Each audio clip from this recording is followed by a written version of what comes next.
segment, Changing the Narrative, I have a good fortune of interviewing two people who are making huge strides in changing the narrative, each in their own unique ways. First, I'd like to invite the artist, photographer, filmmaker, conservationist, and founder of Blue Sphere Media, Shawn Heinrichs. Hey, how are you? What a what a pleasure Beautiful. having It's you a here. sunny day here in Boulder. Beautiful sunny day here in Boulder, Colorado. Oh, wonderful.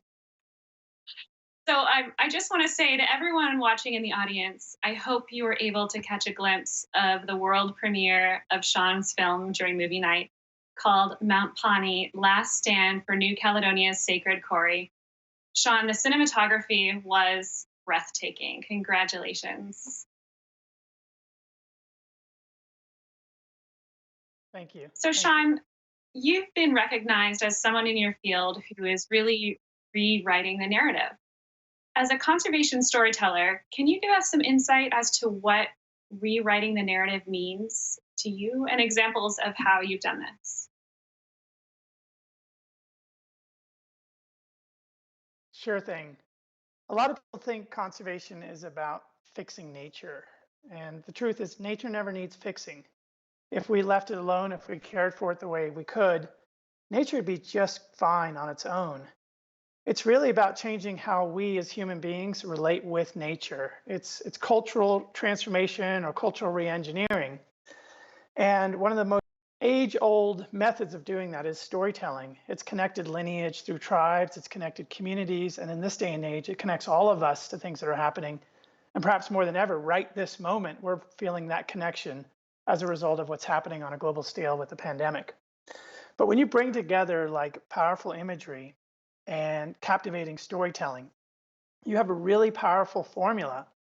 And it's, in my mind, restoring ancient wisdom. It's nothing new.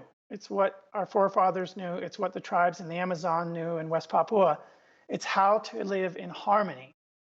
But now we have to apply a modern day context because we have all of these incursions and encroations that are coming in and placing a price tag on nature. And because of the price tag that's being placed on nature, we're not really valuing our native resources, the actual intrinsic value of them in the way that we should. And so what we do from a storytelling standpoint is we try to transform disconnection back into real, deep, heartfelt, centered connection. And reminding us that we all are connected as humans, animals, and ecosystems. Transformation of apathy and indifference into deep empathy. And ultimately, the idea is with that connection, people really get a sense that we can become, instead of these reckless consumers, we can become relentless conservers. And it's not just the end product, it's actually the process by which we engage people in the process of telling these stories where the difference really happens.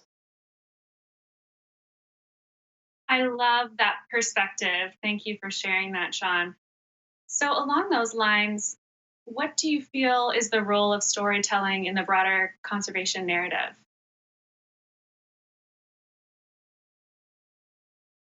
Well, as it was in times when people sat around the fire and shared, it's a connection back to a time when we had that connection. And so what we're doing is taking those stories, wrapping them in a really beautiful visual package, and bringing the voices of the stakeholders. We're talking about the people in the forest that are the caretakers. We're talking about the governments that are charged with protecting them.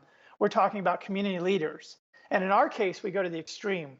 We literally create these massive outdoor cinema systems, like think of it as IMAX on wheels. And we take it into the jungles of Papua. We take it to the islands of Rajan Pat and other parts of the world.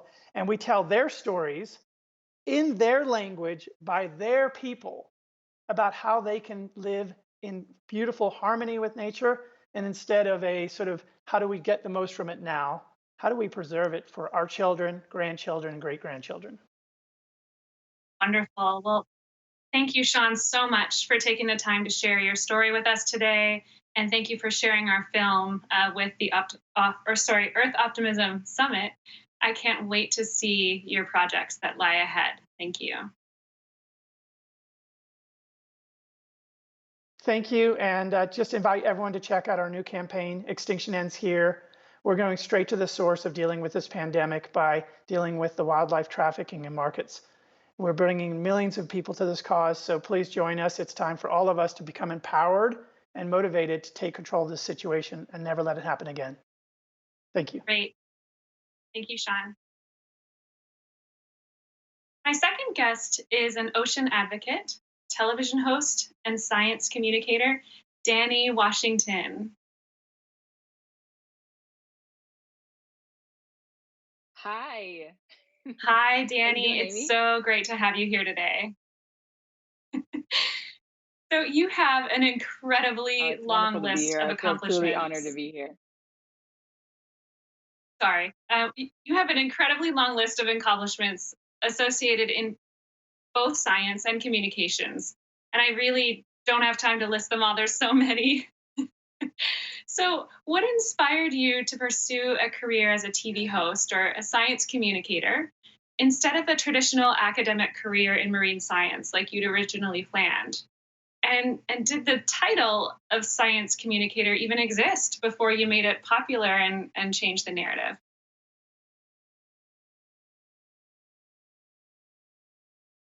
Well, about 10 years ago, actually, now it's 12 years, I graduated with my Bachelor of Science degree in marine biology from University of Miami. And up until that point, my entire childhood, I spent dreaming of becoming a research scientist. I wanted to be in the field. I wanted to continue studying the ocean and life in the ocean for as long as I could, imagine.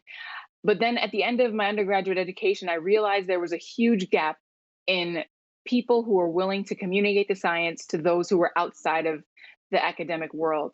Um, I love the fact that there are so many brilliant people right now conducting world changing research and understanding really specific things that we need to understand as humans. But there's a time gap and there's also a communication barrier where the everyday person doesn't understand science jargon and they need a bridge to help them get it, to see how their lives are connected to this concept, whatever that might be within science. And so that's what I do for a living. And I love my job because I get to interact with some amazing individuals around the world who are just, I mean, geniuses in my opinion, and are working very hard to see our planet thrive. And I want to be the person to help inspire others to do their part and to make sure that we protect what we have left and to continue to stay optimistic. Yes, we have a lot of challenges ahead of us as human beings. But like Sean said before, we're really just here to be stewards. Nature can go on without us, so we're at a juncture in history where we can decide what kind of future we want. And I think science communication is a key to helping the general public understand the world around them. Well, I think you're doing a And the phenomenal second job. question, uh, I no, I Go ahead. thank you so much, Amy. I was going to answer the second part of your question about science communication. No, when I was in college, I've never heard of that. I didn't know. And I kind of came up with it myself. I think it was, being forged by other people simultaneously around the same time. But I remember a few people looking at me really weird, like when I first mentioned that I was a science communicator, like, what is that?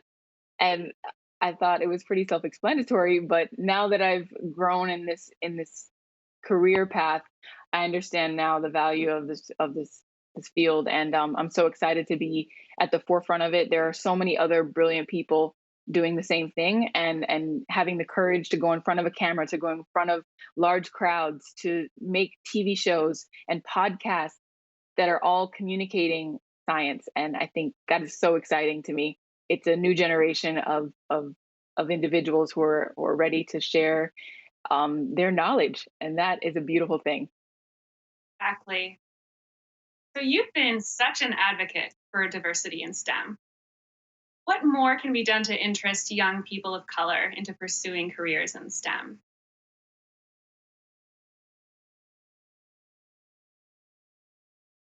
Well, I think the most important thing is that whenever someone is consuming content or trying to understand something, the best medium to help explain that is someone who maybe can relate to that person who's viewing it, where the person viewing feels like they see themselves in the other person. And for too long, people of color have, I believe, have been left out of the conservation conversation because it's a conversation that comes with a slight privilege because if you're living day to day trying to survive and trying to make it in this world and provide food for your family and keep a roof over your head, you don't have much capacity to look at things outside of yourself and outside of your family.